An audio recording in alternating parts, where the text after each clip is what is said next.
শেখ হাসিনার প্রত্যর্পণ ইস্যুতে সরাসরি উত্তর এড়িয়ে গেলেন ভারতের পররাষ্ট্রমন্ত্রী এস জয়শঙ্কর। তবে বাংলাদেশের প্রধানমন্ত্রী তারেক রহমানের সম্ভাব্য সফরের আগে তিনি স্পষ্ট করলেন, ভারতের পাশাপাশি প্রতিবেশী দেশের স্বার্থ ও প্রত্যাশাকেও সমান গুরুত্ব দিয়ে দেখতে হবে। শনিবার নয়াদিল্লিতে আয়োজিত একটি ফোরামে বক্তব্য দেওয়ার সময় তিনি বাংলাদেশ ভারত সম্পর্কের ভবিষ্যৎ নিয়ে কথা বলেন। জয়শঙ্কর উল্লেখ করেন, একটি দেশের যেমন নিজস্ব স্বার্থ থাকে, তেমনি প্রতিবেশীরও নিজস্ব চাওয়া থাকে।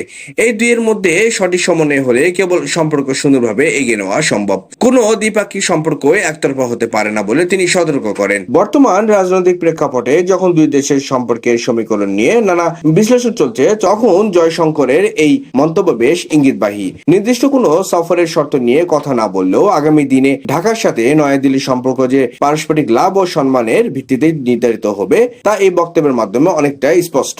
ডেস্ক রিপোর্ট, আমার বাংলা 24।